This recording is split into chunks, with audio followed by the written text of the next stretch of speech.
Morning students. आज हम लोग क्लास 10th मैथ्स का सिलेबस अक्टूबर मंथ का स्टार्ट करने जा रहे हैं। अक्टूबर मंथ के सिलेबस में 4th यूनिट समानांतर श्रेणी हम लोग आज पढ़ेंगे। समानांतर श्रेणी से रिलेटेड क्वेश्चन देखेंगे और समानांतर श्रेणी किसे बोलते हैं उसके बारे में जानेंगे। उससे पहले यदि आप लोगों ने चैनल को सब्सक्राइब नहीं किया है तो चैनल को सब्सक्राइब कर लेंगे। इससे ये फायदा होगा कि जब भी लोग कोई लेटेस्ट वीडियो आप लोगों के लिए डाली जाएगी तो उसकी जानकारी आप लोगों को मिल जाएगी। तो चलिए आते हैं क्लास 10th के मैथ्स में। यूनिट है समानांतर श्रेणी। सबसे पहली बात, समानांतर श्रेणी किसको बोलेंगे? समांतर श्रेणी या समानांतर श्रेणी किसको बोलेंगे? जो नाम से स्पष्ट है, समांतर श्रेणी यानी समान रूप से जो बढ़े, समान रूप से जिसका मान बढ़े, समान रूप से जैसे कि एक है, एक के बाद दो आया, फिर तीन आया, फिर चार आया, फिर पांच आया, छह आया। अब इसमें क्या स्पष्ट हो रहा है? हर बार इन दोनों के बीच में कितना मान बढ़ रहा है? एक। दो, एक और दो के बीच में कितने का अंतर है? एक। फिर तीन और दो के बीच में कितना का अंतर है? एक। एक बढ़ते गए, फिर तीन में कितना बढ़ा? एक। फिर चार में कितना बढ़ा? एक। ये भी कितना बढ़ा? एक। यानी कौन सी श्रेणी? समानांतर। उसी प्रकार दो, चार, छह, आठ, 10 ये समानांतर है कि नहीं है? समांतर श्रेणी है कि नहीं है? बताइए। अब देखिए इसमें कितना बढ़ रहा है? दो। इन दोनों के बीच में चार और दो, छह के बीच में दो, छह और आठ के बीच में दो, आठ और 10 के बीच में दो। ये क्या समान रूप से बढ़ रहा है? ये भी क्या है? समांतर श्रेणी। अब हम आते हैं इसके कुछ सूत्र पे। पहला सूत्र है समांतर श्रेणी का nवां पद। समांतर श्रेणी का nवां पद, nवां पद के लिए सूत्र है Tn बराबर a plus n-1 into D. अब बात आती है, ये तो लिख दिए, इसमें a क्या है? जहां a है प्रथम पद, प्रथम पद बोला जाए यानी जो श्रेणी का सबसे पहला पद है वो क्या कहलाएगा? a। और n क्या है? पदों की संख्या। कितने पद है? पदों की संख्या। जैसे कि इसमें कितने पद दिख रहे हैं? एक, दो, तीन, चार, पांच। तो ये कितना हो गया? 6 पदों की संख्या। अब डी की बात है।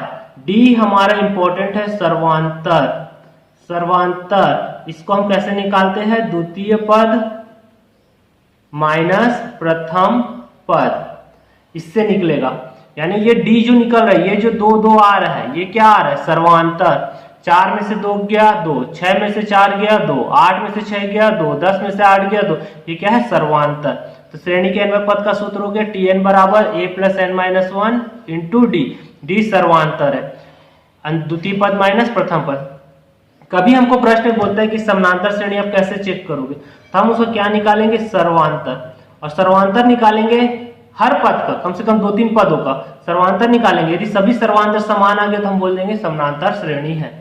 यदि हमको क्वेश्चन में अंतिम पद दिया हो, अंतिम पद दिया हो और मान निकालने बोले, तो भी फॉर्मूला क्या है? L बराबर a plus n-1 into D. दोनों फॉर्मूला सेम है, अंतिम पद के लिए भी वही है, श्रेणी का nवां पद के लिए भी वही है।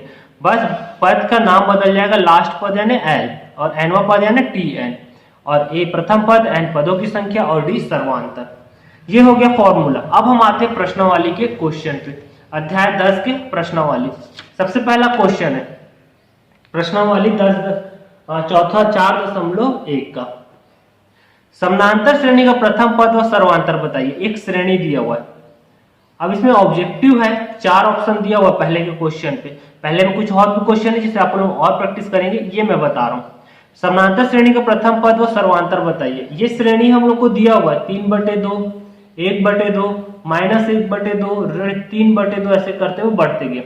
अब इस श्रेणी का प्रथम पद और सर्वांतर बताइए। प्रथम पद तो हमको यहीं पास पता चल जाएगा। प्रथम पद इसमें क्या है? प्रथम पद a बराबर 3/2। उसी प्रकार द्वितीय पद भी निकाल लेते हैं। द्वितीय पद, ये प्रथम, ये क्या हो गया? द्वितीय, यानी b बराबर क्या हो गया? 1/2। अब सर्वांतर निकालने के लिए मैंने सूत्र बताया था सर्वांतर। सर्वांतर d बराबर क्या है? b माइनस a, या द्वितीय पद माइनस प्रथम पद। तो द्वितीय पद कितना है? 1/2। प्रथम पद कितना है? -3/2। अब दोनों का लघुत्तम निकाले। लघुत्तम कितना आएगा? 2। दोनों का आधार समान है तो वो उतर गया। अब ऊपर वाला संख्या कितना है? 1, बीच में माइनस का चिन्ह 3। अब 1 - 3/2, तो 3 में से 1 जाएगा तो -2/2, 2 से कट गया, 2 एकम 2, तो कितना आ गया? -1। ऑप्शन कौन सा मिलेगा? ये हो गया सर्वांतर और ये हो गया प्रथम पद। तो 3/2 और -1 ये प्रथम सर्वांतर 3/2 और प्रथम पद कितना हो गया -1। ऑप्शन हम लोग हल करके चेक करेंगे। ठीक है, चौथा। फिर आते हैं नेक्स्ट क्वेश्चन पे। नेक्स्ट क्वेश्चन है प्रश्न क्रमांक दूसरा। पहले का बाकी जो क्वेश्चन बना उसे आप लोग प्रैक्टिस करेंगे। निम्नलिखित श्रेणी में कौन सी समानांतर श्रेणी है, कारण बताइए। ये पहला प्रश्न है। ये समानांतर श्रेणी है कि नहीं है ये बताना है, और यदि है तो कारण भी बताना है। और मैंने बताया कि समानांतर श्रेणी हम एक ही तरीके से चेक कर सकते हैं यदि उसका सर्वांतर समान हो। तो चलिए चेक करते हैं। ये है a स्क्वायर a की घात 3 a की घात 4।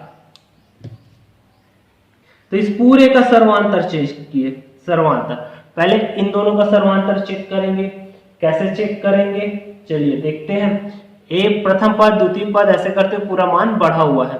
तो सबसे पहले हम d1 चेक करें तो क्या होगा, ये minus a square minus a, इन दोनों में से a कॉमन निकाल दे तो क्या बच गया a-1। अब फिर d2 चेक किए, इन दोनों के लिए हल हो गया। अब इन दोनों के लिए हल किए d2 तो क्या होगा a की घात 3 माइनस a स्क्वायर। इसमें से कुछ उभयनिष्ठ निकल रहा है, इसमें से भी a स्क्वायर इसमें से भी a स्क्वायर बाहर निकाल देंगे। a स्क्वायर इसमें से बाहर निकल गया, 3 था तो 1 बचा, 3 था 2 निकल गया तो 1 बचा, इसमें से 2 निकल गया तो कितना बचा -1। इसी प्रकार d3 भी निकाल के देख लेते हैं। a की घात 4 माइनस a की घात 3, इन दोनों में कितना उभयनिष्ठ निकलेगा, a की घात 3 इसमें भी है, a की घात 3 इसमें भी, बाहर निकाल दे। a की घात 3 निकल गया तो यहाँ a बचा और ये निकल गया तो -1। अब देखो तीनों बराबर है कि नहीं है, d1 बराबर है, d2 बराबर है, d3 तीनों आपस में बराबर है क्या, नहीं है। यदि सर्वांतर समान नहीं है, चूंकि सर्वांतर समान नहीं है, अतः ये क्या है a स्क्वायर a की घात 3 a की घात 4 समानांतर श्रेणी नहीं है। यदि सर्वांतर समान आ जाता तो क्या बोल देते, समानांतर श्रेणी है। चलिए दूसरे के एक और क्वेश्चन देखते हैं। दूसरे के एक और क्वेश्चन है वर्गमूल 2 वर्गमूल 8 वर्गमूल 18 वर्गमूल 32। देख के हम बता सकते हैं कि ये समांतर श्रेणी में है कि नहीं है। क्या दिया हुआ, वर्गमूल 2 वर्गमूल 8 वर्गमूल 18 वर्गमूल 32 डैश डैश डैश। तो इसका a1 हो गया वर्गमूल 2, a2 हो गया वर्गमूल 8, a3 हो गया वर्गमूल 18, a4 हो गया वर्गमूल 32। अब इसको जब तक हम लोग d नहीं निकालें तब तक पता नहीं कर सकते। तो सबसे पहले हम लोग a1 a2 a3 और a4 को हल कर लेते हैं। ये तो हल हुआ है वर्गमूल 2। ये वर्गमूल 8 को हम गुणनखंड किया, गुणनखंड करेंगे तो क्या लिख सकते, 2 दूनी 4 4 दूनी 8। अब ये जोड़ी बन के बाहर निकल गया तो 2 करनी क्या बचा 2। उसी प्रकार वर्गमूल 18 का भी गुणनखंड कर लेते हैं। वर्गमूल 18 को क्या लिख सकते, 2 गुणित 3 गुणित 3 3 तिया 9 9 दूनी 18, 3 का जोड़ी बन के बाहर निकल गया तो अंदर क्या बचा वर्गमूल 2। उसी प्रकार 32 का भी गुणनखंड कर लेते हैं। 32 का गुणनखंड करेंगे तो क्या लिख सकते, 2 दूनी 4 4 दूनी 8 8 दूनी 16 16 दूनी 32। ये जोड़ी बना, ये जोड़ी बना, 2 गुणित 2 का जोड़ी बन के बाहर निकल गया, 2 गुणित 2 का तो बच गया वर्गमूल 2, तो यानी 4 वर्गमूल 2 बचा। अब इसके बाद हमको क्या निकालना है, सर्वांतर चेक करना है समानांतर श्रेणी के लिए। तो सर्वांतर d1 पहले निकाले, तो d1 निकालेंगे तो क्या होगा a2 माइनस a1, ये माइनस a, तो हल किए 2 करनी 2 माइनस करनी 2। अब इसके सामने कुछ नहीं आने 1, तो 2 में से 1 जाएगा तो क्या बचा 1 करनी 2। उसी प्रकार d2 हल किए, तो d2 हल किए, ये दोनों तो हल हो गया। अब क्या बचा a3 minus a2, a3 minus a2 किए तो a3 का मान कितना है 3 करनी 2 और a2 का मान कितना है 2 करनी 2, तो 3 में से 2 जाएगा तो कितना हो गया 1 करनी 2। इसी प्रकार d3 हल किए, d3 बराबर क्या होगा a4 माइनस a3, a4 का मान कितना है 4 करनी 2 और इसका मान कितना है 3 करनी 2। हल करेंगे तो 1 करनी 2। अब देखो तीनों सर्वांतर आपस में क्या है बराबर है, d1 बराबर है d2 बराबर है d3। जब सर्वांतर समान है तो ये कौन सी श्रेणी में होगा, समानांतर श्रेणी में होगा। ये हमारा आंसर। ठीक है, पहला काम क्या है, हम लोग यदि वर्गमूल में है तो वर्गमूल से निकाल लेंगे। यदि वर्गमूल से निकाल के फिर हम हल किए सर्वांतर निकाले, यदि सभी समान आ गया तो क्या हो जाएगा समानांतर श्रेणी में है, नहीं तो नहीं। बाकी दूसरे के क्वेश्चन आप बताएंगे। फिर आते आगे क्वेश्चन पे, प्रश्न क्रमांक तीसरा। प्रश्न क्रमांक तीसरा क्या बोल रहे हैं, समानांतर श्रेणी दिया हुआ है 10वां पद ज्ञात करना है। समानांतर श्रेणी दिया हुआ है 9 5 1 -3 डैश डैश डैश का कौन सा पद ज्ञात करना है, 10वां पद ज्ञात करना है। हम लोग को nवां पद का सूत्र लगेगा, तो सबसे पहले इसका मान निकाल लेते हैं। हमको क्या क्या दिया हुआ है, प्रथम पद a बराबर 9, द्वितीय पद दिया हुआ है b बराबर 5, फिर हम लोग को क्या दिया हुआ है, पदों की संख्या, पदों की संख्या क्या दिया हुआ है, n बराबर 10। अब क्या चीज निकाल सकते हैं इससे, सर्वांतर, सर्वांतर निकाले d बराबर द्वितीय पद माइनस प्रथम पद। तो d बराबर द्वितीय पद कौन सा है 5 और प्रथम पद कितना है 9, तो 5 में से 9 गया तो -4, ये d मिल गया और ये क्या मिल गया a। हम लोग क्या निकालना, श्रेणी का 10वां पद, तो समांतर श्रेणी का 10वां पद tn बराबर a plus n-1 into D. t n की जगह हो गया 10, a का मान हो गया 9 प्लस n की जगह हो गया 10 -1, d का मान है -4। अब आगे हल किए, 9 प्लस 10 में से 1 गया तो कितना आएगा 9 -4।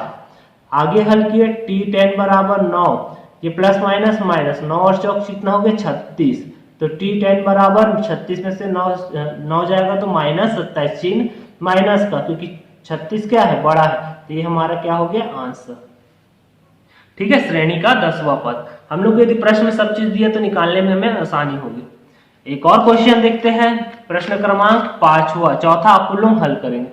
क्या बोल रहे, एक समांतर श्रेणी दिया गया है 1/9, 4/9, 7/9 और इसका कौन सा पद निकालने बोल रहे हैं, nवां पद।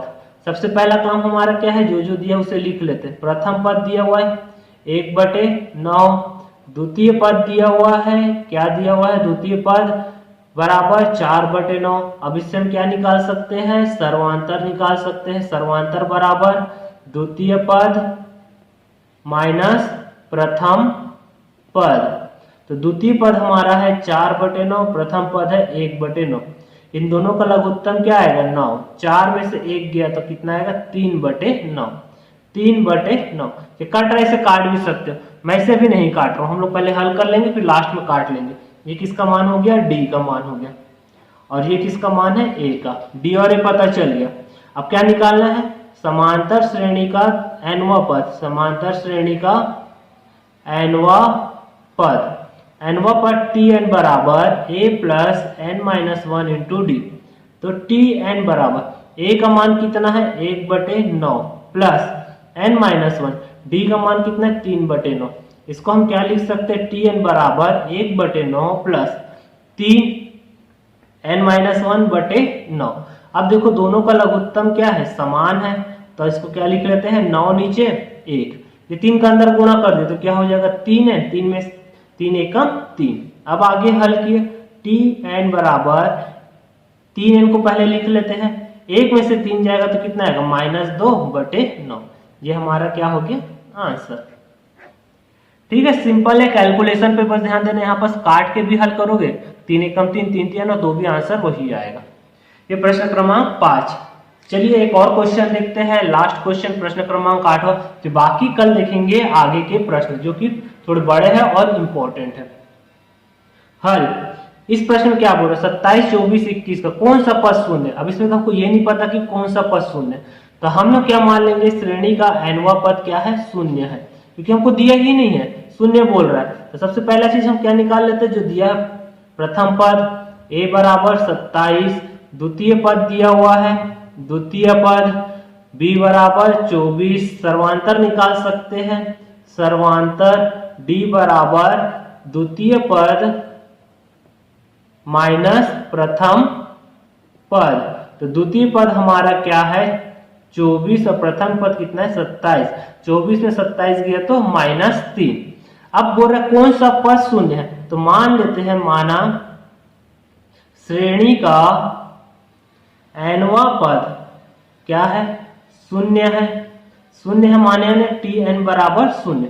श्रेणी के nवें पद का सूत्र a plus n-1 into D बराबर 0। अब a का मान देखो कितना है 27, n तो निकालना है, नहीं दिया है, डी का मान दिया हुआ -3 बराबर 0। ये 27 को उस तरफ पक्षांतर कर दे तो यहाँ क्या बचेगा -3 n-1। ये 27 प्लस है, उधर जाके क्या हो जाएगा -27। अब यहाँ से n-1 बराबर ये 3 को इधर भेज देते हैं तो -27 बटे क्या हो गया -3 माइनस माइनस कट गया, n-1 3 से भी कट जाएगा, 3 नहीं है 27, तो n बराबर 1 का उधर पक्षांतर कर दिया तो 9 धन 1, तो n बराबर कितना आ गया 10। इस श्रेणी का कौन सा पद शून्य होगा, 10वां पद क्या होगा शून्य होगा। ये आज हम लोगों ने 8 प्रश्न देखा, बाकी जो प्रश्न बचे उसे नेक्स्ट क्लास में सॉल्व करेंगे। आपको आज की क्लास कैसे लगी, यदि अच्छी लगी हो तो प्लीज चैनल को सब्सक्राइब कीजिएगा और ज्यादा फ्रेंड को शेयर कीजिएगा और लाइक भी कीजिएगा। तो नेक्स्ट क्लास में मिलेंगे आगे के प्रश्नों के साथ। अक्टूबर का सिलेबस कंप्लीट होगा, फिर उसके बाद असाइनमेंट आएंगे तो उसे भी असाइनमेंट को भी सॉल्व करेंगे। Okay, thank you, bye.